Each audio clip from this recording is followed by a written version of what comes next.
আষাঢ়ের বৃষ্টি নাচলের বরেন্দ্র অঞ্চলে নিয়ে এসেছে নতুন প্রাণের সঞ্চার। বৃষ্টির অপেক্ষায় থাকা কৃষকরা এখন মেতে উঠেছেন রোপা আমন ধান লাগানোর মহোৎসবে। বর্ষার শুরুতে বৃষ্টির দেখা না মিললেও গভীর নলকূপের সাহায্যে আগেই অনেক কৃষক চাষাবাদ শুরু করেছিলেন।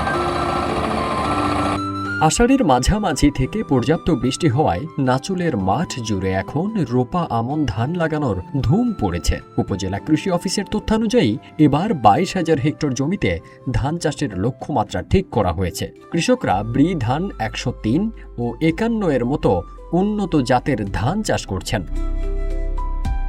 এদিকে মাঠ পর্যায়ে ধান চাষের ব্যস্ততা থাকলেও কৃষকদের কণ্ঠে কিছুটা শঙ্কা। একদিকে সার, কীটনাশক ও শ্রমিক খরচ বেড়ে যাওয়ায় উৎপাদন ব্যয় আকাশচুম্বী, অন্যদিকে উৎপাদিত ধানের ন্যায্য মূল্য পাওয়া নিয়ে দুশ্চিন্তায় রয়েছেন তারা। এমন পরিস্থিতিতে কৃষি খরচ সামলে কাঙ্ক্ষিত ফলন পাওয়া নিয়ে কিছুটা অস্বস্তিতে বরেন্দ্র অঞ্চলের কৃষকরা। কৃষি বিভাগ কৃষকদের নিয়মিত পরামর্শ দেওয়ার পাশাপাশি সার যেন পর্যাপ্ত থাকে সেদিকেও কড়া নজর রাখছে। সময় মতো বৃষ্টি হওয়ায় ধানের ফলন লক্ষ্যমাত্রাকেও ছাড়িয়ে যাবে বলে আশা করছে কৃষি বিভাগ।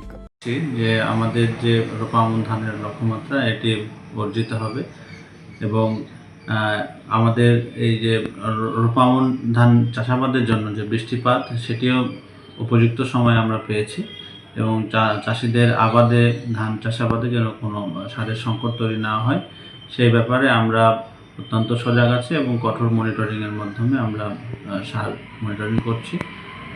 আমরা আশাবাদী যে আমাদের যে লক্ষ্যমাত্রা রয়েছে লক্ষ্যমাত্রাকে আমরা ছাড়িয়ে যেতে পারবো। প্রতিকূলতা ও উৎপাদন খরচ বাড়লেও কৃষকদের ঐকান্তিক প্রচেষ্টায় আবারও সবুজ মাঠের স্বপ্ন দেখছে নাচল উপজেলা।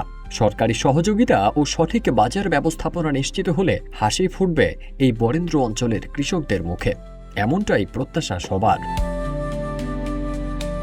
ফারদিন সানি, রূপালী বাংলাদেশ।